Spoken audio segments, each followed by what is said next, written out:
As I'm writing this, it's early July. This story took place at the beginning of summer. I usually try to hang around my college town or travel to Europe in the summer as a way to avoid going home, but that wasn't a possibility this time around. I found myself reluctantly returning home at the beginning of the summer. I just had to make it through 1 week and then I'd be on a plane to Germany.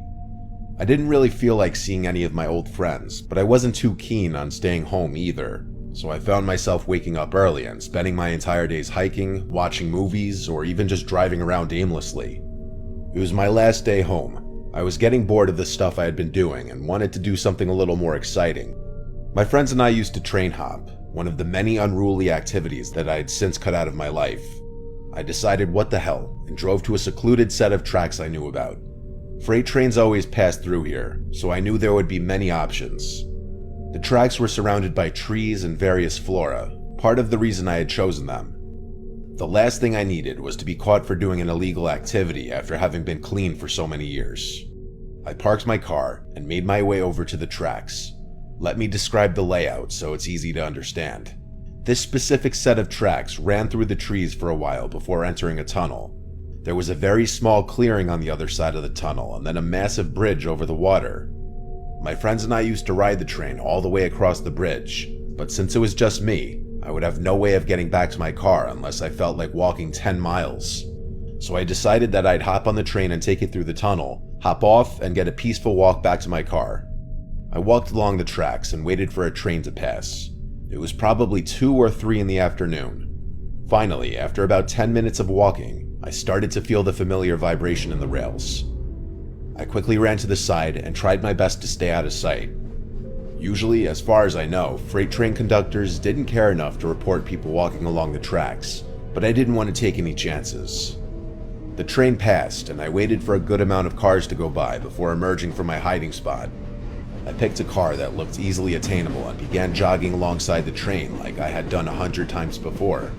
Once I was confident enough, I grabbed hold of the ladder and swung myself up.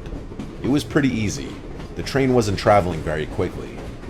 As my part of the train was about to enter the tunnel, I saw a strange flash of light from up ahead. I assumed it was a spark from the train or something, but truth be told, I had never seen anything like it before.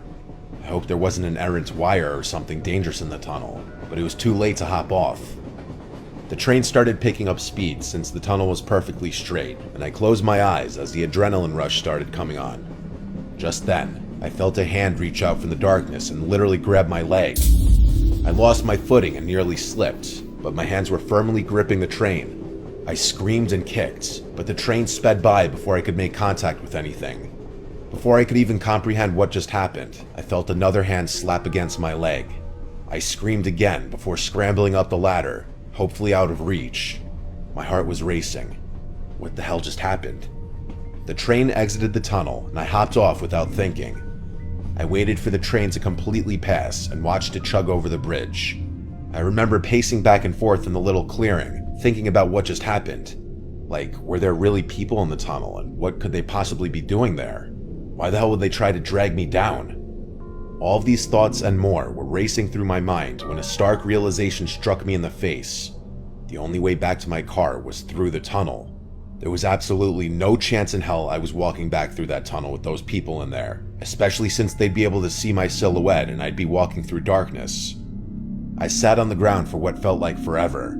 There was no other option. I couldn't walk across the bridge without risking my life. A train could come along at any second and the bridge was too long. I considered calling someone to come rescue me, but I wasn't even sure if they'd be able to do anything. Police weren't an option. I was breaking the law just being here. I had no choice. I picked up a rock and started making my way through the tunnel. There were 2 people in there, which I knew for a fact, but there could have been more. I had no idea. I got about halfway to the point where I felt the second set of hands when I heard something. A faint clicking was coming from somewhere in the tunnel. It sounded like a human clicking their tongue, but it could have been made by a machine. It was honestly hard to tell.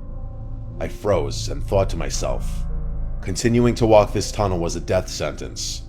I felt a rush of confidence and pulled out my phone. "You better stay back or I'll shoot," I threatened, my words echoing off the tunnel walls. There was a moment of silence. The clicking stopped as quickly as it had begun. I was obviously bluffing about having a gun, but I figured it was better to bluff than just walk in silence. I then pulled up a video on YouTube of a gunshot sound effect, turned up my phone's volume, and played it. It was honestly louder than I was expecting, and with the echo of the tunnel, I prayed to God that whoever was in there bought it. Without waiting another second, I sprinted full speed into the darkness, bracing myself for a fight. I didn't stop running until I had reached the other side. By some miracle, no one tried to grab me. After making it out of the tunnel, I looked back. There was another flash from deep in the tunnel. This time, though, it subsided long enough for me to clearly see two silhouettes standing on the tracks facing me. That was it for me. I turned to leave, but as I was jogging away, the nastiest screech I have ever heard emanated from the tunnel. It sounded barbaric, definitely human, but far from normal. I don't plan on ever train hopping again.